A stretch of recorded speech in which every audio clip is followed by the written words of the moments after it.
Hello students, I am S.B. Thakur, known as Thakur Sir in Delhi. अपना channel physics by Thakur sir. कैसे हैं बच्चों?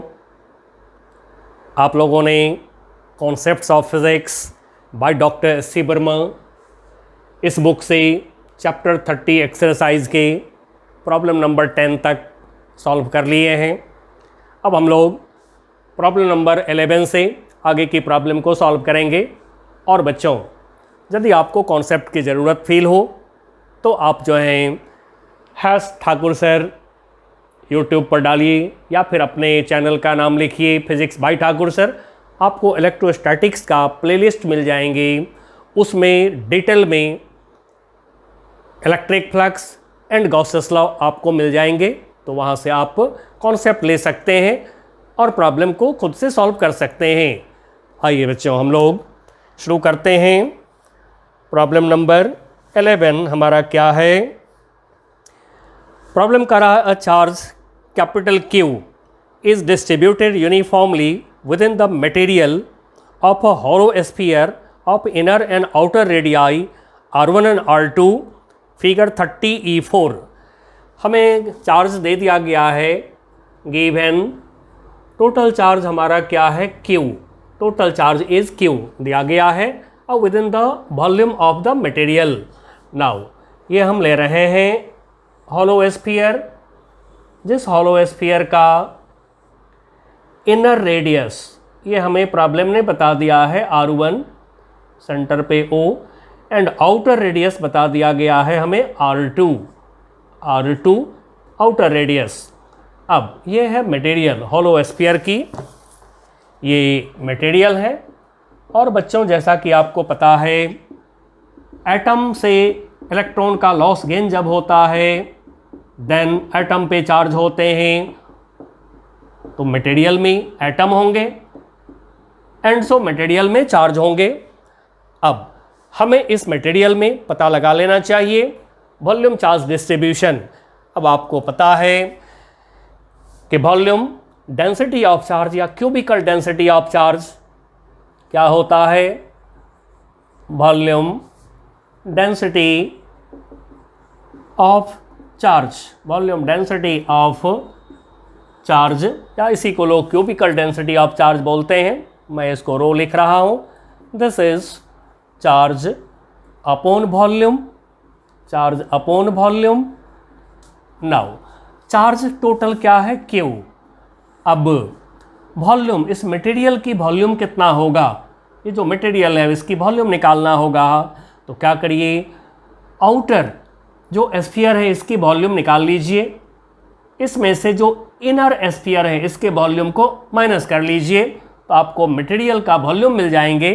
तो चलिए, आउटर जो आउटर स्फीयर है उसकी volume 4/3 pi R2 cube minus inner sphere का वॉल्यूम 4/3 पाई R1 क्यूब। थोड़ा इसको सॉल्व भी कर लेते हैं। ये हो गया हमारा Q अपॉन 4/3 पाई, कॉमन ले लें, R2 cube minus R1 cube. अब हमें जो पॉइंट दिए गए हैं उस पॉइंट पर आइए। Find the electric field, question कर रहा है find the electric field at a point P at distance x away from the centre for R1 less than x less then R2। हमें जो पॉइंट दिए गए हैं ये स्फीयर के जो मटेरियल हैं, इस मटेरियल में पॉइंट है P और इसका डिस्टेंस प्रॉब्लम ने हमें बोल दिया है कि ये डिस्टेंस आप लीजिए x। ठीक है, ये डिस्टेंस लेना है हमें x। तो ये डिस्टेंस x ले लिया, यहाँ से यहाँ की डिस्टेंस ये x ले लिया हमने। अब जैसा कि करते आ रहे हैं हमेशा, गॉसेस लॉ लगाने के लिए गॉसियन सरफेस लेते हैं, बॉडी के सिमिलर लीजिए। तो बॉडी जो है स्फेरिकल है, तो पॉइंट P से ले लेते हैं गॉसियन सरफेस, यानी कि एक क्लोज स्फीयर एज्यूम कर लीजिए, एक क्लोज स्फीयर ड्रॉ कर लीजिए। अब इस क्लोज स्फीयर गॉसियन सरफेस जो है इसके अंदर टोटल चार्ज का पता लगा लेंगे हम। Now this is Gaussian surface, और गॉसियन सरफेस क्या है? क्लोज स्फीयर है। गॉसियन सरफेस हमारा एक्स रेडियस का क्लोज स्फीयर है। तो पहले इसकी वॉल्यूम का पता लगा लीजिए। वॉल्यूम ऑफ मटेरियल, लेकिन क्योंकि चार्ज मटेरियल में होंगे तो volume of material inside Gaussian surface, inside Gaussian surface यानी कि close sphere of radius x. ठीक है, यहाँ से यहाँ तक की रेडियस एक्स है। तो नाउ वॉल्यूम हो गया 4/3 पाई एक्स क्यूब। पहले ले लीजिए यहाँ तक वॉल्यूम, इसमें से फिर इनर स्फीयर की वॉल्यूम माइनस कर लेंगे तो गॉसियन सरफेस के अंदर जो ये मटेरियल है, इस मटेरियल की वॉल्यूम निकल आवेगा। तो -4/3 4/3 पाई R1 क्यूब। नाउ थोड़ा सा सॉल्व कर लेते हैं। 4/3 pi x cube minus R1 cube.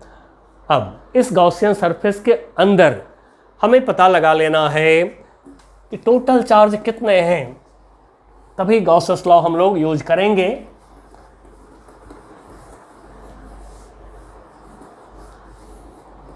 तो इसके लिए हम लोग charge equal to volume into volume density of charge, cubical density of charge, ठीक है, क्रॉस मल्टीप्लाई करेंगे तो क्या निकलेगा? चार्ज निकलेगा। तब निकाल लीजिए इस फार्मूला से। टोटल चार्ज इनसाइड, इसको मैं क्यू लिख रहा हूं। ठीक है, Q inside, total charge inside को मैं क्यू लिख रहा हूं। Inside the Gaussian surface, inside the Gaussian surface, Q equal to rho into volume, rho into volume, किसकी volume? Volume of material inside the Gaussian surface, क्योंकि हमें Gaussian surface के अंदर चार्ज चाहिए, तो चार्ज तो मटेरियल में है। जो ये वैक्यूम है, ये खाली स्पेस को वैक्यूम मान के चलेंगे हमेशा। नाउ तो this is equal to, rho का वैल्यू रख लीजिए, ये है हमारा capital Q upon 4/3 pi R2 cube minus R1 cube. Rho की वैल्यू रखा हमने। अब into volume of the material in Gaussian surface 4/3 pi 4/3 pi x cube minus R1 cube, x cube minus R1 cube. चलिए थोड़ा इसको solve कर लेते हैं फर्दर, फिर आगे का काम करेंगे।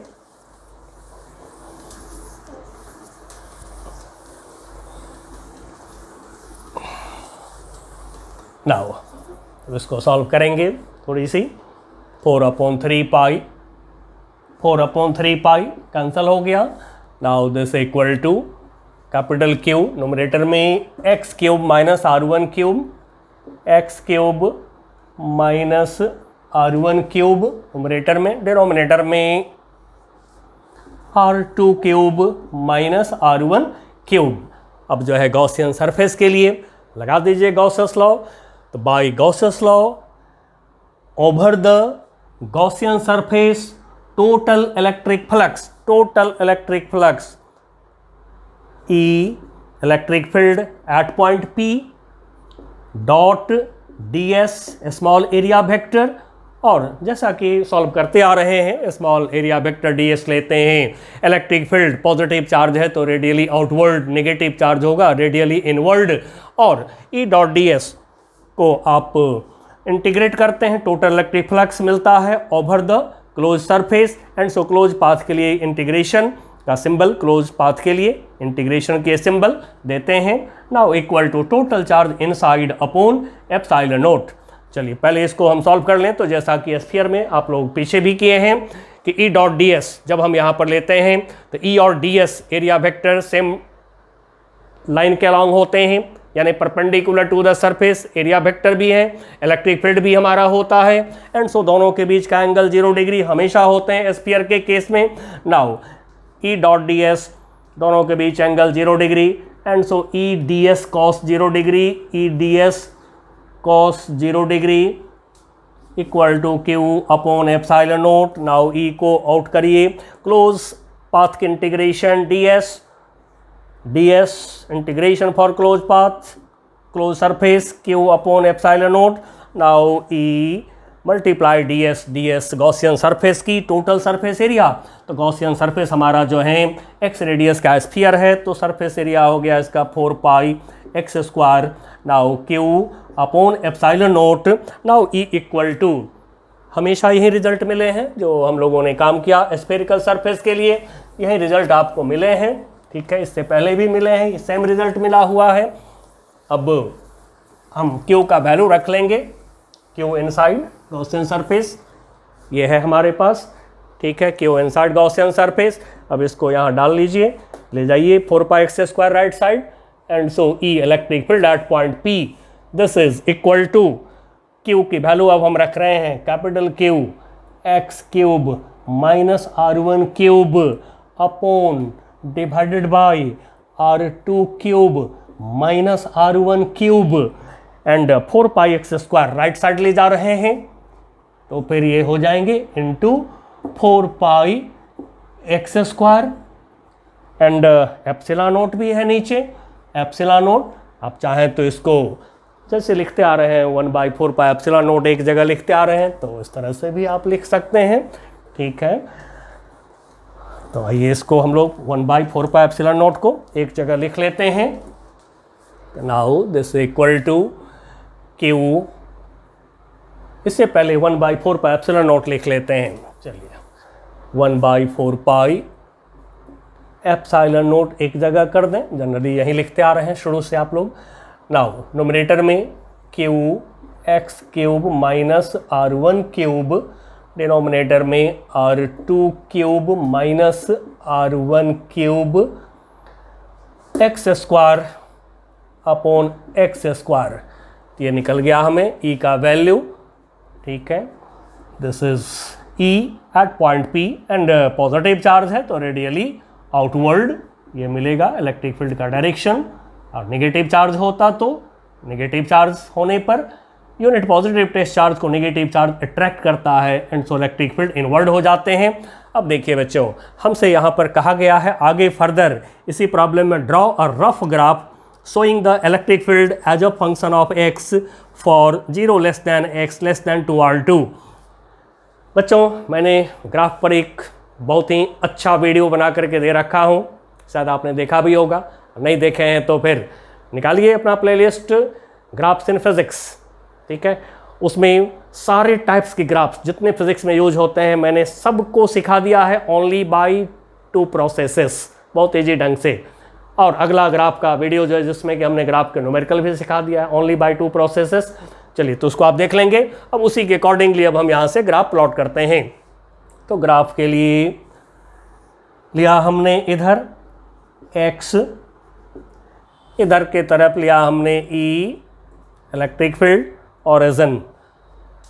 सबसे पहले x की वैल्यू जब हम लेंगे 0 तो हम आ जाएंगे इस होलो स्फीयर के अंदर वैक्यूम स्पेस में आ जाएंगे।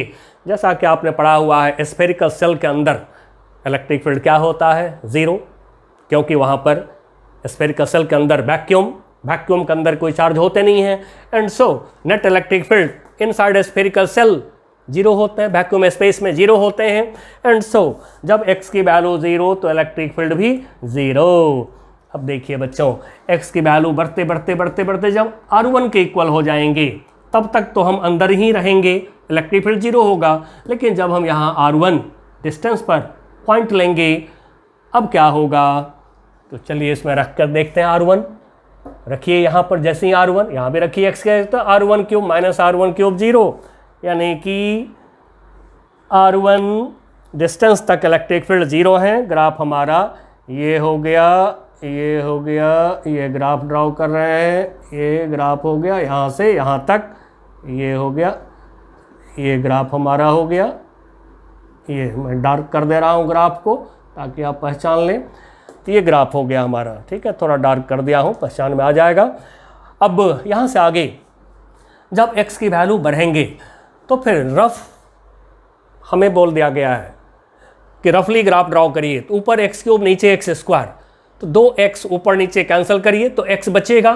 तो फिर e directly proportional to x लेकर के अब आगे ग्राफ प्लॉट करिए। तो जब x की वैल्यू बढ़ते बढ़ते बढ़ते बढ़ते R2 के इक्वल होंगे तब तक क्या होगा, electric field increases as x increases. अब ये हो गया यहाँ पर x की वैल्यू R2।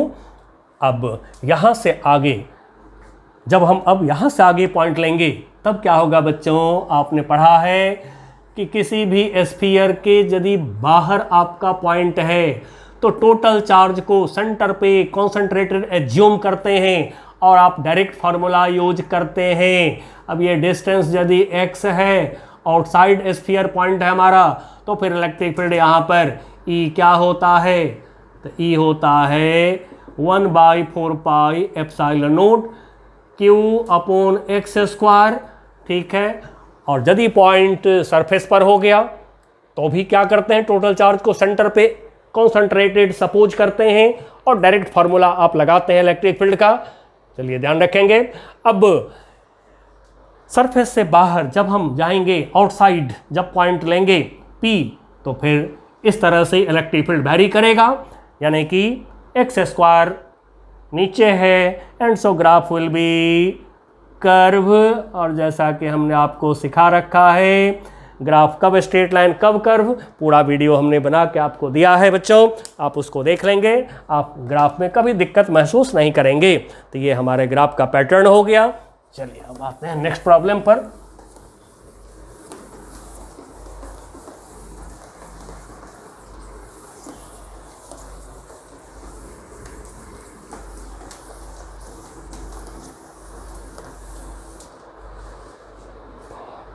नेक्स्ट प्रॉब्लम हमारा है प्रॉब्लम नंबर 12। अब इस प्रॉब्लम में बोला गया है a charge Q, capital Q is placed at the centre of an uncharged hollow metallic sphere of radius A। एक मेटालिक स्फीयर है बट होलो है, तो स्फेरिकल सेल समझ लीजिए। इसको दिया गया है चार्ज Q एट सेंटर पे चार्ज Q रखा गया है, okay. Radius of this sphere is A, hollow sphere यानी कि स्फेरिकल शेल हो गया। Find the surface charge density on inner surface and on outer surface. Part A में हमें चाहिए सरफेस चार्ज डेंसिटी। अब आपको पता है सरफेस चार्ज डेंसिटी सिग्मा क्या होता है, charge upon area. Surface charge density sigma लिख दिया मैंने, यही आप लिखते भी आ रहे हैं शुरू से। नाउ अब देखिए, जैसा कि आप पढ़े हैं कि मेटल में बहुत आसानी से इलेक्ट्रिकल इंडक्शन होता है। इस चार्ज के नज़दीक जो सरफेस होगा इस सरफेस पर -Q एंड आउटर सरफेस पर क्या होता है बच्चों, +Q। थोड़ा मैं किनारे करके लिख दे रहा हूँ, +Q। अब हमें चाहिए सरफेस चार्ज डेंसिटी, तो फिर इनर सरफेस पर सरफेस चार्ज डेंसिटी इसको सिग्मा इनर बोल दीजिए, चार्ज -Q और जो एरिया होगा इनर सरफेस का एरिया 4 पाई A स्क्वायर। क्योंकि थिकनेस हमें बोला नहीं गया है तो हम स्फेरिकल शेल मान के चलेंगे, मतलब कि थिकनेस इज नेग्लिजिबल, अंदर बाहर के रेडियस को हम लोग A मान के चलेंगे। अब सिग्मा आउटर सरफेस पर, आउटर यानी आउटर सरफेस पर सरफेस चार्ज डेंसिटी क्या होगा, तो +Q चार्ज है तो Q भी लिख सकते हैं upon 4 pi A square. Now part B में आइए। बी पार्ट में क्या है, बी पार्ट में पूछा गया है if a charge small q is put on the sphere what would be the surface charge densities on the inner and outer surfaces. अब +Q चार्ज रख दिया गया है इस स्फीयर की सरफेस पर, और आप तो पढ़े हैं बच्चों कि मेटालिक सरफेस जो होते हैं, मेटल की यानी कंडक्टर की जो बॉडी होता है तो उसके तो आउटर सरफेस पर चार्ज होते हैं, जो चार्ज हम देते हैं, जो एक्सेस चार्ज होता है that is on outer surface of conducting body, and so ये प्लस क्यू चार्ज जो दिए हैं ये तो आउटर सरफेस पर होगा, एंड सो इनर सरफेस वाला सेम रह जाएंगे सरफेस चार्ज डेंसिटी, तो सिग्मा इनर ये ज्यों का त्यों, ठीक है, ये नेगेटिव चार्ज से जो निकाले हैं यही रह जाएंगे 4 पाई ए स्क्वायर, लेकिन आउटर सरफेस पर अब जो है बदल जाएगा सरफेस चार्ज डेंसिटी। अब स्मॉल क्यू कैपिटल क्यू दोनों को ऐड कर लीजिए, total charge on outer surface capital q plus small q upon surface area 4 pi a square, sphere की surface area 4 pi into radius square. Next हमारा क्या है question, next question part C में, find the electric field inside the sphere at a distance x from the centre in the situations A and B. दोनों condition में हमें निकालना है, ठीक है, इन दोनों कंडीशन में हमें निकालना है इलेक्ट्रिक फील्ड, और पॉइंट हमारा कहाँ है, इनसाइड एट डिस्टेंस x। तब इसके अंदर x डिस्टेंस पर ले लीजिए, एक पॉइंट ले लीजिए ये p, ये डिस्टेंस हो गया x, तुरंत फटाफट जो है लगा दीजिए Gauss's law, Gaussian surface close sphere ले लिया हमने, अब इसमें गॉसियन सरफेस हमने ले लिया close sphere passing through point p at distance x from centre, this is Gaussian surface close sphere of radius x। तो इसमें गॉस लॉ लगा दीजिए तुरंत, तो मेंशन करिए पार्ट सी में, using Gauss's law for the Gaussian surface, using Gauss's law surface integral of electric field ds E dot ds for closed surface, for closed path, this is total electric flux over the surface equal to q inside the Gaussian surface, क्या देख रहे हैं, capital Q upon epsilon note total electric flux over Gaussian surface, close integration for close path E dot ds total charge inside upon epsilon note लगा दिया Gauss's law. Now E dot ds को जैसा कि solve किए हैं, E को बाहर निकालिए, अभी जैसा किया है इसलिए मैं शॉर्ट कर रहा हूँ, E ds cos 0 degree, E को बाहर निकाल दिया, ds को अंदर रखा, इंटीग्रेशन के अंदर वेरिएबल D के साथ में s है, वेरिएबल है, Q upon epsilon note, now E multiply ds का इंटीग्रेशन, गॉसियन सरफेस का area 4 pi x square equal to Q upon epsilon note, now E equal to ले जाइए right side, and so 1/4 pi epsilon nought एक जगह कर देते हैं Q upon x square. चलिए अब दोनों केस में यही होगा, क्योंकि जो मेटालिक स्फीयर हैं इसके अंदर यही एक चार्ज है, तो गॉसियन सरफेस के जो अंदर चार्ज होते हैं वही आता है गॉसेस लॉ के अंदर, तो ये चार्जेज जो है गॉसियन सरफेस के हमेशा बाहर होगा, एंड सो दोनों कंडीशन ए और बी में इलेक्ट्रिक फील्ड सेम रहेंगे, यही रहेंगे, और पॉजिटिव चार्ज है तो फिर इलेक्ट्रिक फील्ड जो है रेडियली आउटवर्ड ये डायरेक्शन हो जाएगा, नहीं नेगेटिव चार्ज होगा, यदि नेगेटिव चार्ज होता तो radially inward, unit positive test charge पे फोर्स इलेक्ट्रिक फील्ड, आप जांच कर लिया करिए। चलिए आते हैं हम लोग नेक्स्ट प्रॉब्लम पर। नाउ नेक्स्ट प्रॉब्लम हमारा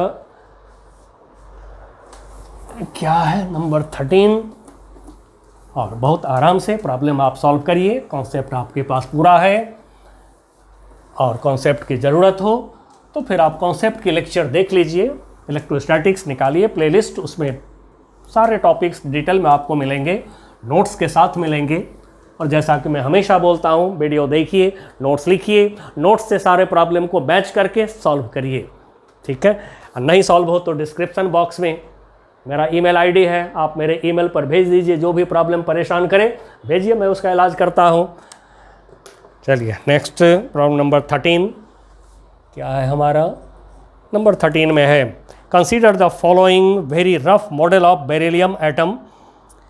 The nucleus has 4 protons and 4 neutrons confined to a small volume of radius 10⁻⁻15 metre. Nucleus का रेडियस हमें बोल दिया गया है लेने के लिए 10⁻⁻15 मीटर, ये हमें बोला गया है लेने के लिए। अब जो न्यूक्लियस है बेरिलियम का, उसमें हमें बता दिया गया है कि इसके अंदर 4 प्रोटॉन है, मैं 4p+ लिख दे रहा हूँ, एंड 4 न्यूट्रॉन है, इसको 4n लिख दे रहा हूँ न्यूट्रॉन को मैं।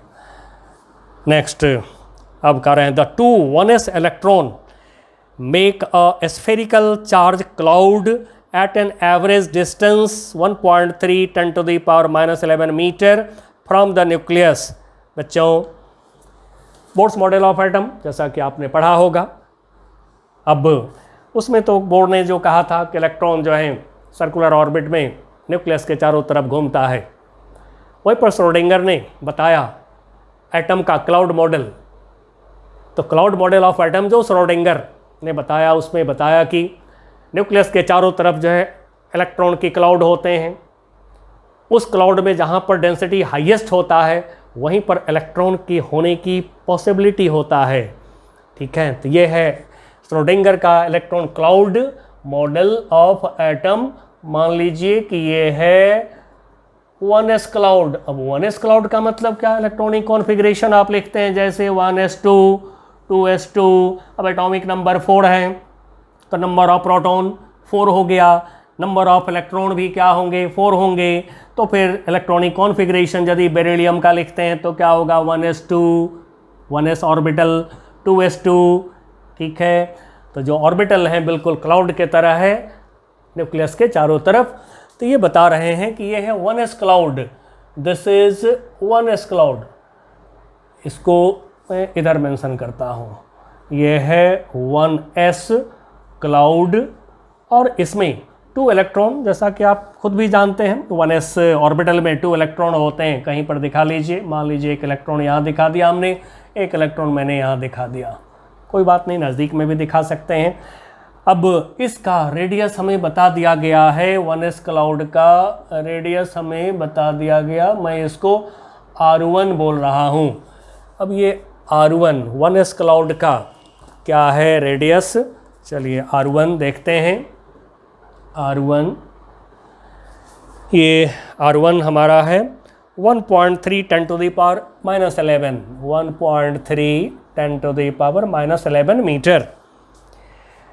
नेक्स्ट कर रहे हैं where as the 2 2s electrons make another spherical cloud at an average distance. अब जो डिस्टेंस है दूसरे क्लाउड का 2s क्लाउड का R2, उसका डिस्टेंस, उसका जो डिस्टेंस है सेंटर से, यानी कि रेडियस, स्फेरिकल क्लाउड का radius 5.2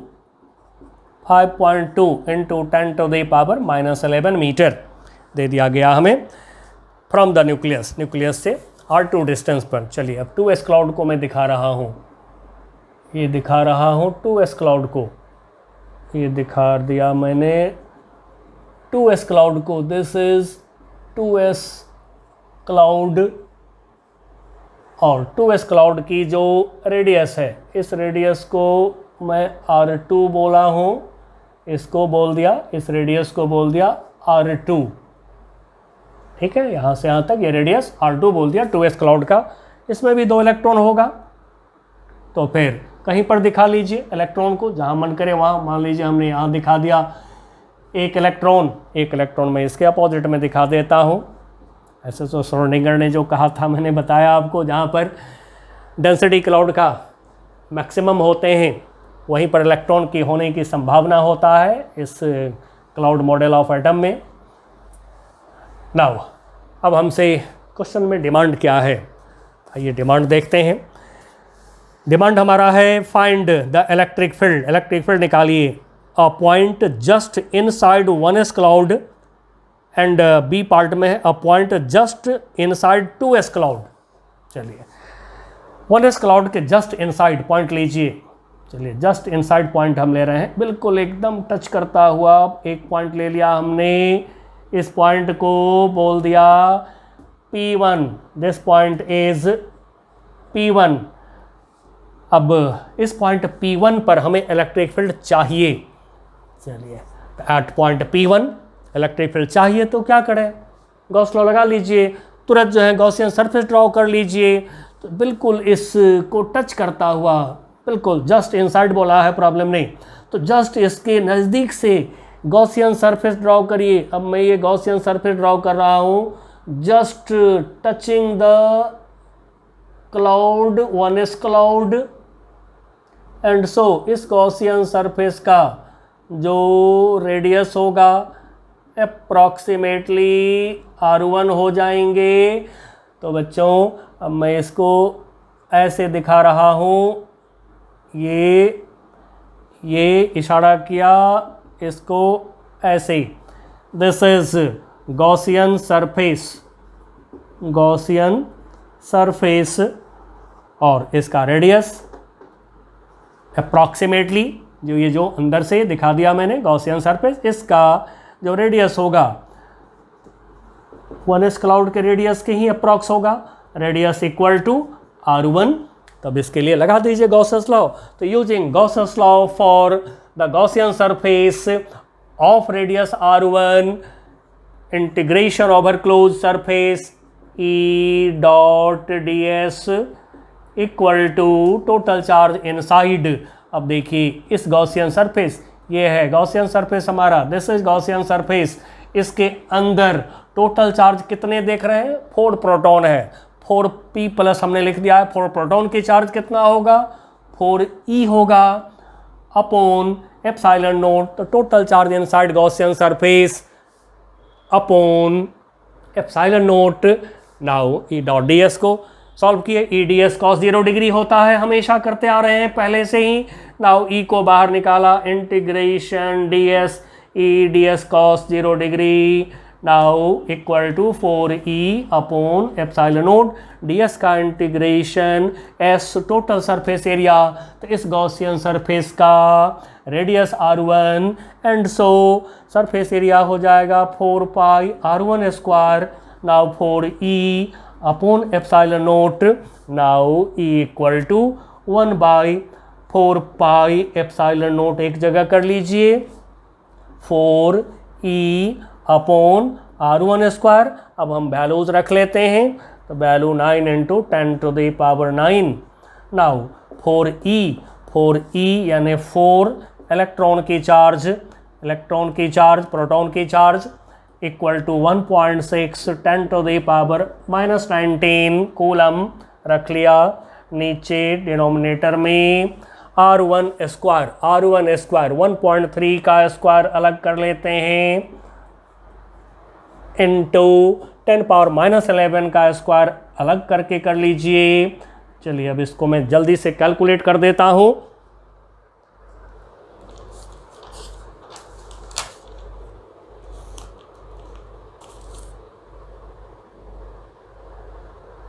three point four into 10⁻13 और यूनिट हो जाएंगे ई इलेक्ट्रिक फील्ड न्यूटन पर कूलम। चलिए बच्चों एक पार्ट हमारा निकल गया। अब आते हैं हम दूसरे पार्ट पे, सेकंड पार्ट पे आते हैं।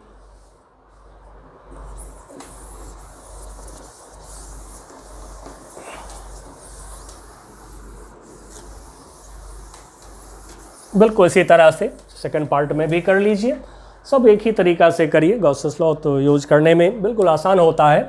तब सेकंड पार्ट में जो है 2s क्लाउड जो है बिल्कुल इसके जस्ट इनसाइड पॉइंट प्रॉब्लम ने बोला है। तो चलिए मैं यहाँ पर दिखा रहा हूँ पॉइंट, अब इस बार एकदम टच करता हुआ क्लाउड को दिखाया पॉइंट, इस पॉइंट को मैं P2 बोल दे रहा हूँ। अब ये जो P2 पॉइंट लिया just inside the 2s cloud, ये हमारा है 2s क्लाउड है, ठीक है। अब इसको टच करता हुआ फिर गॉसियन सरफेस में ड्रॉ कर रहा हूँ, बिल्कुल नज़दीक से ऐसे, बिल्कुल नज़दीक से 2s क्लाउड के बिल्कुल नज़दीक से ऐसे ड्रॉ करिए Gaussian surface, just touching the surface हो जाएंगे। ये गॉसियन सरफेस देखने के लिए थोड़ा सा दूर हटा करके हमने ड्रॉ किया। Now this surface is Gaussian surface, this is Gaussian surface. अब इस गॉसियन सरफेस के लिए गॉस लॉ लगा दीजिए, लगाइए Gauss law. Integration over close surface E dot D S, ठीक है, close integration E dot D S by Gauss's law, total electric flux, surface integral of electric field, total electric flux over closed surface, this equal to total charge inside। अब बच्चों इसके अंदर total charge कितना है, अब गौर करेंगे। इसके अंदर 1s क्लाउड है, 1s क्लाउड में 2 इलेक्ट्रॉन्स हैं, 2 इलेक्ट्रॉन्स की चार्ज -2e। फिर इसके अंदर इस गॉसियन सरफेस के अंदर 4 प्रोटॉन भी हैं, तो 4 प्रोटॉन की चार्ज कितना होगा, 4e पॉजिटिव होगा। तो फिर टोटल चार्ज क्या होगा, 4e माइनस 2e। तो 4e minus 2e total charge inside the Gaussian surface upon epsilon naught. अब कर दीजिए तुरंत इंटीग्रेशन इसका। E D S cos 0 degree हमेशा स्फीयर में करते आ रहे हैं, तो फिर ई बाहर, integration over close path d s, E D S cos 0 degree, E को आउट किया, डी के साथ एस वेरिएबल अंदर रहेंगे, इक्वल टू, अब ये हो गया हमारा कितना, 2e upon epsilon note. Now E into d s का इंटीग्रेशन एस, इस गॉसियन सरफेस का रेडियस है कितना, देखिए R2, एंड सो इसका जो एरिया होगा 4 पाई R2 का square, now 2e upon epsilon nought. करते चलिए। Now this will be equal to E equal to 1/4 pi epsilon nought, एक जगह कर लीजिए, ठीक है। ऊपर हो जाएगा 2e अपॉन R2 का स्क्वायर। अब रखते हैं वैल्यूज। अब हमें इस फिगर की ज़रूरत नहीं है, इसलिए इसको हटावें।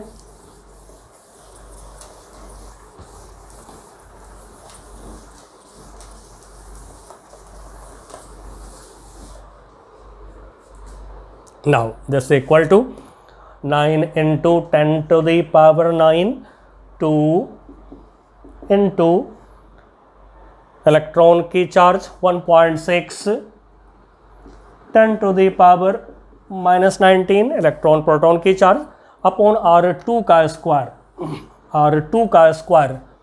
5.2 का स्क्वायर अलग कर लीजिए, 10 to the power -11 का स्क्वायर एक जगह कर लीजिए, ठीक है।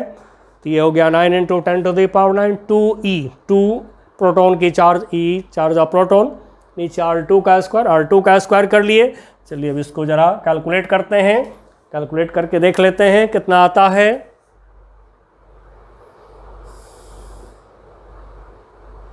चलिए आ रहा है 1.1 into 10 to the power 12 Newton पर कूलम। बहुत अच्छा प्रॉब्लम था और आपको एक नई जानकारी भी मिली है। ऐसे तो आप लोग पढ़े होंगे एटॉमिक स्ट्रक्चर में, बहुत सारे बच्चे पढ़ लिए होते हैं, Schrodinger model of atom.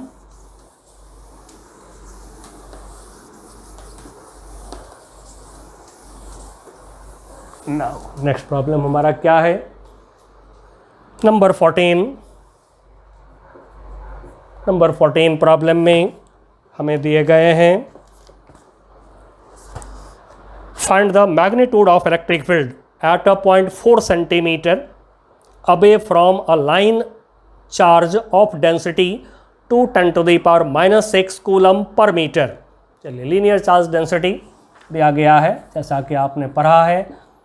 Line of charge की वजह से, line of charge of infinite length mention नहीं है, इनफाइनाइट लेंथ मान के चलेंगे।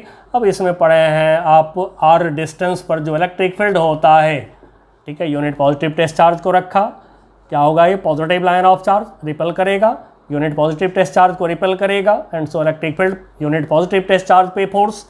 अब E का फॉर्मूला याद ही होगा, lambda upon 2 pi epsilon nought r, इसलिए मैं अब इसको डायरेक्ट यूज कर देता हूँ, ठीक है, क्योंकि आपको ये याद होगा, ऑलरेडी निकाले हैं, डिटेल में निकाले थे हम लोग, डेरिवेशन भी किए हैं इसका। नाउ r का वैल्यू कितना, 4 सेंटीमीटर, 4 इंटू 10⁻⁻² मीटर, ये ले लीजिए। And lambda linear charge density, lambda क्या है? Charge per unit length, charge by length, ये हमें दिया 2 10⁻⁻6, 2 इंटू 10⁻⁻6। अब ये मैं आपको जानकारी दे दिया फार्मूला का, अब इसको लगाते, कूलम पर metre. Now E equal to, अब देखिए लेमडा अपॉन 2πε0 को आप क्या करिए, 2 से नीचे मल्टीप्लाई करके 4πε0 कर लीजिए, तो ऊपर भी 2 से मल्टीप्लाई कर लेंगे तो कैलकुलेशन इजी हो जाएंगे हमारे। तो ऊपर 2 से मल्टीप्लाई किया 2 लेमडा, नीचे 2 2 जा 4πε0 इंटू आर। नाउ 1/4πε0 एक जगह कर दीजिए, तो ये हो गया 2 लेमडा बाई आर।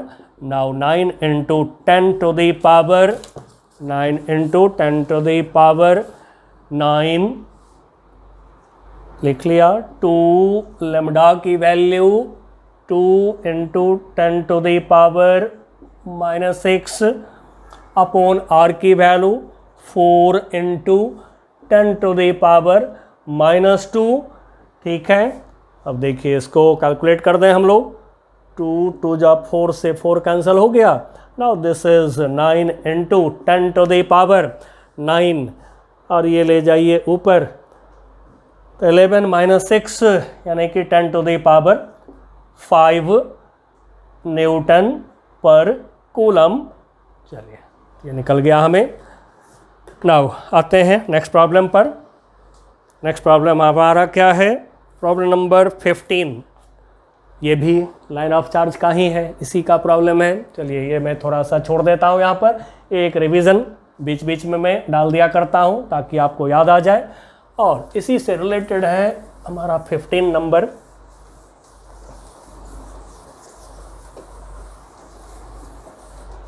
ये क्या है 15 में? A long cylindrical wire line of charge, बिल्कुल मान के चलेंगे, carries a positive charge of linear density. Question number 15, इसमें हमें लेमडा बता दिया गया। ठीक है, सिलेंड्रिकल वायर बोले तो समझ जाइए लाइन ऑफ चार्ज हो गया हमारा। तो लेमडा का वैल्यू 2 10⁻⁻8, 2 इंटू 10⁻⁻8 कूलम पर मीटर दे दिया गया। And electron revolves around it in a circular path under the influence of the attractive electrostatic force. Find the kinetic energy of the electron. Note that it is independent of the radius. चलिए अब इसमें हमें बोला गया है कि एक electron जो है ये सर्कुलर मोशन कर रहे हैं। तब मैं ज़रा फिगर अलग से दिखा दूं आपको। सिलेंड्रिकल कंडक्टर हो गया, यहाँ से r डिस्टेंस पर ये कोई इलेक्ट्रॉन हो गया, यहाँ पर E माइनस कर दे रहा हूँ, इलेक्ट्रॉन के मास को m कर दे रहा हूँ। अब इलेक्ट्रिक फील्ड जैसा कि आप ऑलरेडी देख रहे हैं, यूनिट पॉजिटिव टेस्ट चार्ज को ये रिपल करेगा। इलेक्ट्रिक फील्ड हो गया हमारा दाईं तरफ, बट इलेक्ट्रॉन नेगेटिव है, उसको तो ये अट्रैक्ट करेगा, तो फोर्स हो जाएगा किधर? इधर की तरफ हो जाएंगे। मैं इसको F लिख देता हूँ और ये F इक्वल टू, जैसा कि आपको पता है, Q इंटू E, इलेक्ट्रॉन की चार्ज को मैं E लिख दे रहा हूँ, charge of electron small e, electric field E capital E। अब ये कैपिटल E जो इलेक्ट्रिक फील्ड है इसका फॉर्मूला लिख दे रहा हूँ, लेमडा अपॉन 2πε0 इंटू r। अब देखिए ये जो फोर्स काम कर रहा है इधर के तरफ इलेक्ट्रॉन पर, यही फोर्स सेंट्रीपिटल फोर्स देगा इलेक्ट्रॉन को सर्कुलर मोशन करने के लिए। तो सर्कुलर मोशन करने के लिए सेंट्रीपिटल फोर्स यही फोर्स दे रहा है, टुवर्ड्स सेंटर ऑफ सर्कल काम कर रहे हैं, क्योंकि centre of circle line of charge पर है। ओके, तो ये सेंट्रीपिटल फोर्स अब क्या होगा? मान लीजिए इलेक्ट्रॉन की स्पीड भी है, टेंजेंशियल स्पीड, सर्कुलर मोशन में स्पीड इलेक्ट्रॉन का भी है, तो फिर centripetal CP force on electron is F, ये F है सेंट्रीपिटल फोर्स। नाउ F का इक्वेशन आपको पता ही होगा, mv² बाई r अब आप जो है काइनेटिक एनर्जी निकालना चाह रहे हैं इलेक्ट्रॉन का, तो kinetic energy of electron this equal to half mv²।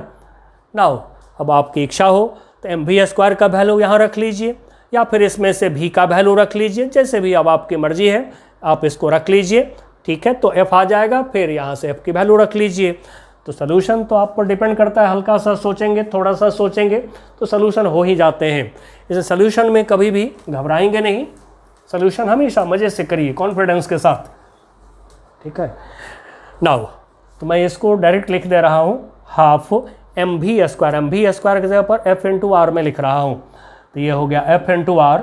Now half f की वैल्यू अब हम यहाँ से ले रहे हैं e lambda upon 2 pi epsilon nought r, E lambda upon 2 pi epsilon nought r ले लिया f का वैल्यू इंटू r 1r से 1r कैंसिल हो गया। अब फॉर कॉन्वीनियंस इसको सॉल्व करने के लिए अच्छा होगा आप इसको लिख लें 1/4 pi epsilon not, 1/4 pi epsilon not लिख लीजिए। एक जगह कर लिया हमने, ऊपर हो गया ई लैम्डा। सबसे पहली बात तो देखिए कि रेडियस से इंडिपेंडेंट हो गया, यही प्रॉब्लम बोला था कि रेडियस से इंडिपेंडेंट हो जाता है ये, तो क्लियरली देख रहे हैं रेडियस से इंडिपेंडेंट हो गया। अब काइनेटिक एनर्जी का वैल्यू निकालना चाह रहे हैं, 9 × 10⁻⁹ ये ले लीजिए। ई इलेक्ट्रॉन की चार्ज 1.6 10⁻⁻19 ई ले लिया हमने। लैम्डा की वैल्यू कितना है 2 × 10⁻⁻8। चलिए इसको कैलकुलेट कर देते हैं, ठीक है, कैलकुलेट कर दीजिए। नाउ दिस इज 2.88 × 10⁻⁻ हो जाएंगे -17 जूल। ये काइनेटिक एनर्जी निकल गया हमें इलेक्ट्रॉन का। और साथ में एक बात आप याद रखिएगा, ये बहुत बार जो है कॉम्पिटिशन्स में देखा गया है ये प्रॉब्लम, तो ये जो रेडियस से इंडिपेंडेंट है ये चॉइस बन करके बहुत बार आया है कंपटीशन में, ये हिंट कर दे रहा हूँ आपको, ध्यान रखिएगा इसको। नाउ आते हैं हम लोग नेक्स्ट प्रॉब्लम पर। अगला प्रॉब्लम हमारा क्या है, तो ये नेक्स्ट प्रॉब्लम नंबर 16 क्या कहता है।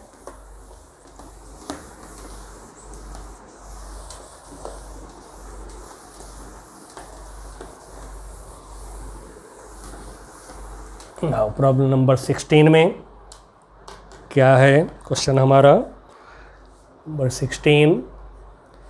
16 में है a long cylindrical volume contains a uniformly distributed charge of density rho।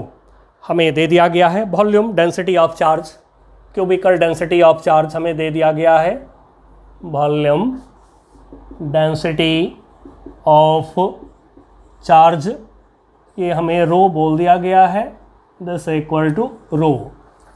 Now next इससे आगे हमसे कहा गया है, क्या कहा गया है ये देखते हैं।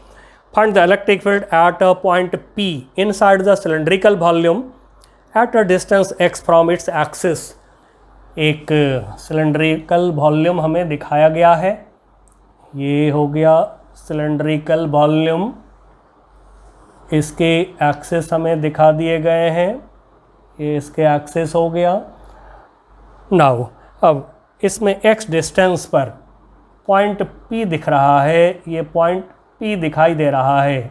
अब इस पॉइंट P पर हमसे मांगा गया है इलेक्ट्रिक फील्ड क्या होगा। चलिए प्रॉब्लम समझ गए, अब इसको सॉल्व करते हैं।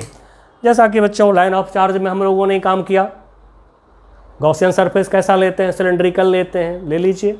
अब यहाँ पर इतना लेंथ का लेना हो वो भी ठीक है, इससे छोटा लेंथ का लेना हो वो भी ठीक है। चलिए मैं पूरा ही लेंथ का ले रहा हूँ गॉसियन सरफेस, इसका लेंथ L सपोज करा हमने, सिलेंडर के लेंथ L सपोज कर दिया। आप चाहें तो छोटा भी ले सकते हैं। अब पॉइंट P से लेते हैं एक हम Gaussian surface, distance point P का x एक्सिस से बोला है, तो पॉइंट P से लेंगे हम सिलेंड्रिकल गॉसियन सरफेस, और ये सिलेंड्रिकल गॉसियन सरफेस जो हमारा होगा ये भी सिलेंड्रिकल वॉल्यूम होंगे, मतलब क्या सॉलिड सिलेंडर होगा, बिकॉज प्रॉब्लम में सॉलिड सिलेंडर बता गया, सिलेंड्रिकल वॉल्यूम का मतलब होता है solid cylinder.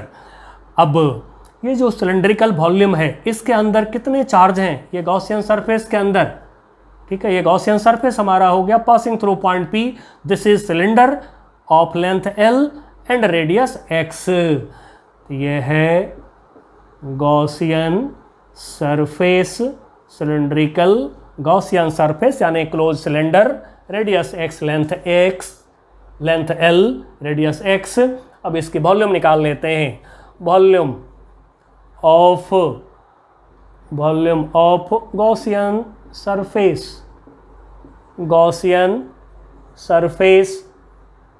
This is pi R square H cylinder की वॉल्यूम। तो जो हमने गॉसियन सरफेस लिया है सिलेंडर, इसका रेडियस X, लेंथ इसका L, तो ये हो गया पाई X स्क्वायर इंटू L। अब इसके अंदर टोटल चार्ज कितना होगा ये निकाल लीजिए।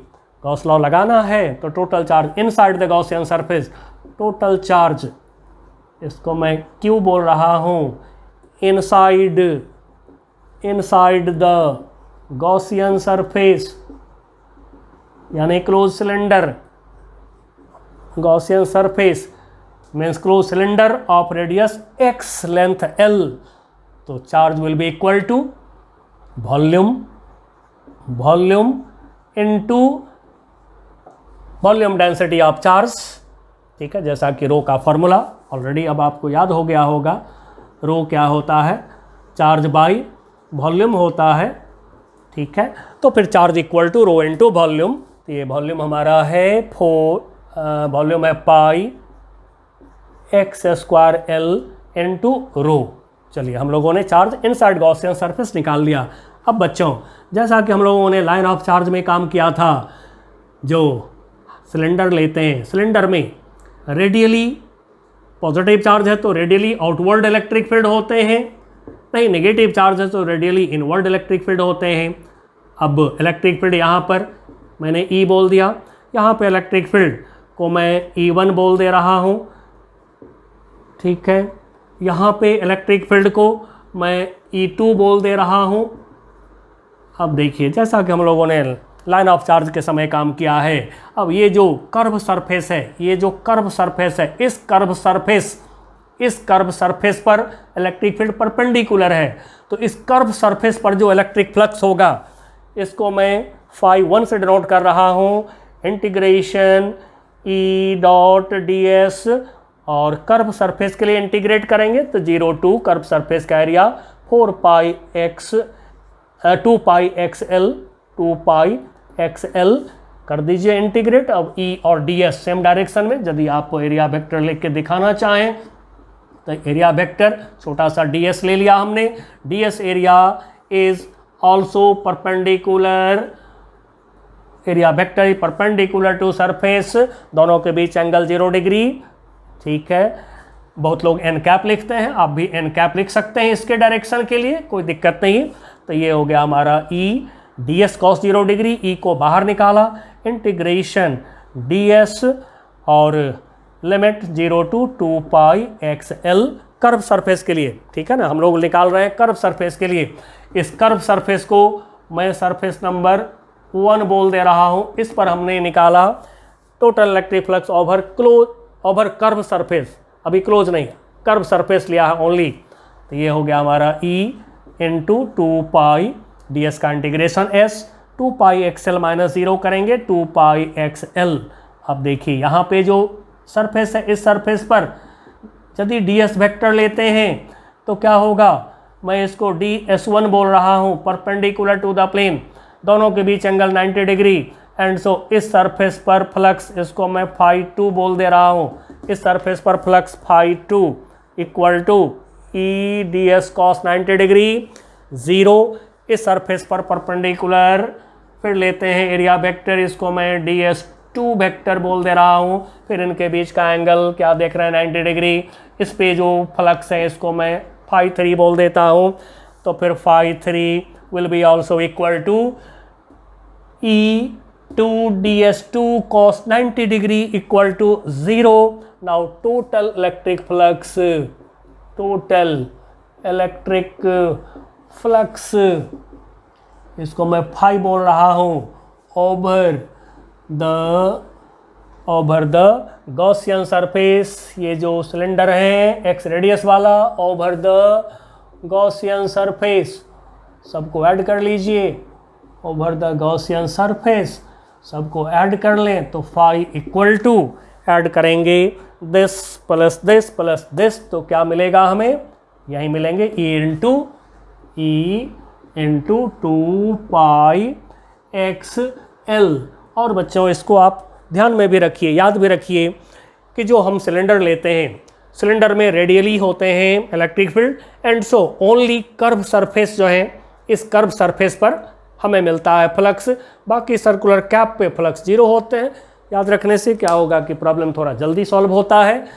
नाउ अब चार्ज हमें मिल चुके हैं, ठीक है, तब गॉसेस लॉ लगा दीजिए फॉर दिस सिलेंडर। मैं फिगर को भी हटा दे रहा हूँ, ठीक है। अब गॉसेस लॉ लगाएंगे for Gaussian surface, Gauss's law को यूज करिए, देखिए रिजल्ट आ जाते हैं, इलेक्ट्रिक फील्ड मिल जाएंगे। तो now using Gauss's law close surface के लिए integration E dot D s यानी कि total electric flux over close surface this equal to q inside. तो total charge inside Gaussian surface हम लोगों ने क्यू सपोज किया हुआ है अपॉन एप्सिलॉन नोट, रख लीजिए वैल्यू। अब ये टोटल इलेक्ट्रिक फ्लक्स है, टोटल इलेक्ट्रिक फ्लक्स ये है हमारा E into 2 pi X L, total flux over Gaussian surface close surface this equal to Q की वैल्यू रख लें pi x square L rho, pi x square L rho. Now यहाँ से पाई से हम पाई कैंसिल कर सकते हैं, एक एक्स को भी कैंसिल कर दें तो देखिए क्या बचा हमारे पास। Now E equal to upon epsilon naught, upon epsilon note Gauss law लगा रहे हैं, ये epsilon naught upon epsilon naught ये भी होगा अपॉन एप्सिलॉन नोट। तब बच गए हमारे पास में एक्स एल रो, नहीं एल से एल भी कट जाएंगे, यस एल से एल कैंसल, नोमिनेटर में बच गया एक्स रो अपॉन डिनोमिनेटर में 2 एप्सिलॉन नोट। चलिए तो ये निकल गया इलेक्ट्रिक फील्ड, ठीक है। थोड़ा इसका आंसर भी देखिए, सही आया है, बिल्कुल सही आया है, रो एक्स अपॉन 2 एप्सिलॉन नोट, रो एक्स अपॉन 2 एप्सिलॉन नोट। बिल्कुल कभी कभी आंसर भी देख लेना चाहिए क्योंकि आंसर है पास में। बहुत सारे लोग तो क्या करते हैं अपनी मर्जी से कोई भी प्रॉब्लम ले लिया, सॉल्व कर दिया, कुछ भी आंसर निकाल दिया, क्या भरोसा है सही निकाले कि गलत निकाले। इसलिए मैं हमेशा बुक से लेता हूँ प्रॉब्लम, क्योंकि बुक में आंसर होते हैं, ठीक है, आंसर मिल जाते हैं तो फिर हम समझ जाते हैं कि नहीं हमने ठीक सॉल्व किया। इसलिए बच्चों किसी भी मॉड्यूल, किसी भी असाइनमेंट, किसी के भी वीडियोस से प्रॉब्लम करने से बेटर होता है बुक से प्रॉब्लम करिए, कॉन्सेप्ट लीजिए, बुक से प्रॉब्लम करिए, ठीक है। और ये एस.सी. वर्मा साहब की बुक है जिसमें आंसर गलती नहीं है, इसलिए इस बुक को करिए। चलिए नेक्स्ट प्रॉब्लम पर हम आ रहे हैं। नेक्स्ट प्रॉब्लम हमारा है नंबर 17, क्वेश्चन नंबर 17। क्या है 17 में? क्वेश्चन है कि non conducting sheet of large surface area and thickness d contains uniform charge distribution of density rho. हमें वॉल्यूम डेंसिटी ऑफ चार्ज दे दिया गया, ठीक है, volume density of charge, cubical density of charge, दोनों में से जो भी बोलना चाहें बोल लीजिए। रो दे दिया गया है, ठीक है। Find the electric field at point P inside the plate, okay, at a distance x from central plane. अब बच्चों आपने जो काम किया है सीट ऑफ चार्ज में, इनफाइनाइट सीट ऑफ चार्ज में तो थिकनेस नहीं लिया था, अब इस प्रॉब्लम में बोल दिया है कि थिकनेस है। अब रफली मैं ऐसे दिखा रहा हूँ सीट ऑफ चार्ज को, ठीक है, ताकि देखने में आसानी होगी।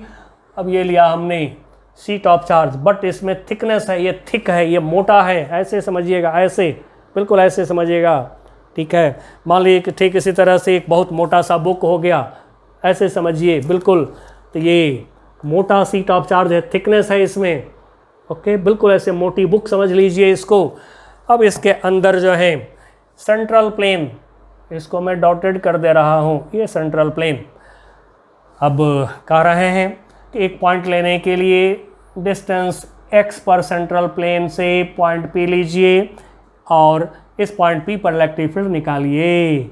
अब बच्चों आपको याद होगा जैसा कि सीट ऑफ चार्ज में हम लोगों ने काम किया है, कैसे गॉसियन सरफेस लेते हैं, close cylinder, piercing the seat of charge में होल करते हुए, तो यहाँ आर पार होल करते हुए नहीं ले सकते हैं, हमें यहाँ पर पॉइंट P को सर्कुलर कैप में रखना होगा, सिलेंडर के सर्कुलर कैप में रखना होगा और x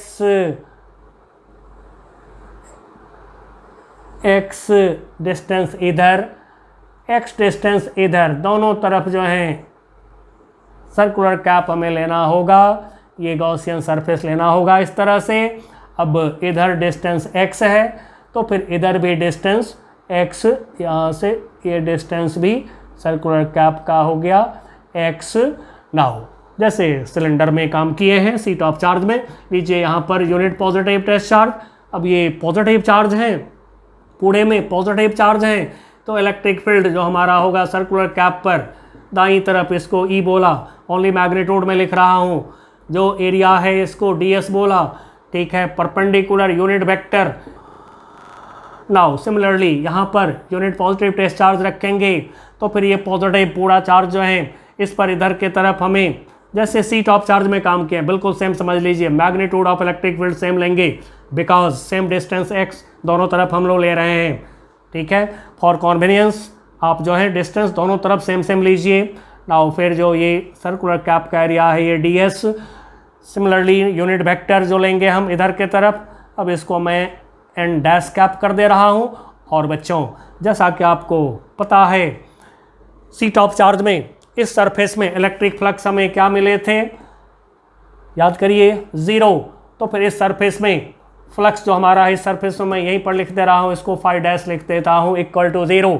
नाउ इस सरफेस पर फ्लक्स कितना होगा, E D S cos 0 degree, इस सरफेस पर फ्लक्स कितना होगा, plus E D S cos 0 degree, क्योंकि ई और एरिया वेक्टर दोनों सेम डायरेक्शन में, ठीक है। नाउ टोटल फ्लक्स निकाल लिया ओवर दिस गॉसियन सरफेस, ठीक है, this is cylindrical Gaussian surface like seat of charge, बिल्कुल सोचिएगा गॉसियन सरफेस ये लिया हमने। Now total charge inside this Gaussian surface क्या होगा, तो रो इनटू वॉल्यूम, इसका वॉल्यूम कितना होगा, ds सरफेस सर्कुलर कैप का एरिया हो गया, लेंथ कितना हो गया x 2x हो गया, एंड सो वॉल्यूम हो जाएंगे ds area of cross section into length 2x by epsilon note, Gauss law लगा दिया, by Gauss's law, total electric flux बिल्कुल सीट ऑफ चार्ज की तरह मैंने कर दिया है direct. Now this is 2e ds equal to, ये हो गया हमारा rho 2x ds upon epsilon nought 2x ds, ठीक है, 2x ds upon epsilon naught. अब देखिए 2 से 2 कैंसिल हो रहा है, ds से ds कैंसिल हो रहे हैं, and so e equal to आ गया rho x upon epsilon naught. And साथ में इसमें एक बात और बोले हैं, draw a qualitative graph of e against x for 0 less than x less than d। तो ग्राफ तो जैसा कि मैं आपके लिए काफ़ी इजी कर दिया हुआ हूँ, ऑलरेडी हमने आपको ग्राफ सिखा रखा है, इसलिए बहुत मज़े से ग्राफ ड्रॉ करिए। ओके, नाउ चलिए दोनों तरफ x लिए हैं, इधर पॉजिटिव इधर नेगेटिव, दोनों तरफ ले लीजिए। ओरिजिन जैसे जैसे x को बढ़ाएंगे पॉजिटिव x लेंगे, x बढ़ेगा e बढ़ेगा, बिल्कुल डायरेक्ट प्रोपोर्शन देख रहे हैं, स्ट्रेट लाइन होगा पावर 1, ठीक है, स्ट्रेट लाइन होगा पासिंग थ्रू ओरिजिन। अब वहीं पर यदि x नेगेटिव लें, e नेगेटिव होगा, तो फिर ग्राफ को आप ऐसे बढ़ा दीजिए, ठीक है, ये हमारा ग्राफ हो गया। चलिए बच्चों, हमने प्रॉब्लम 17 तक आज कर लिए हैं, और भी प्रॉब्लम्स आगे जो होगा हम लोग करेंगे, ठीक है। तब तक के लिए बाय बाय।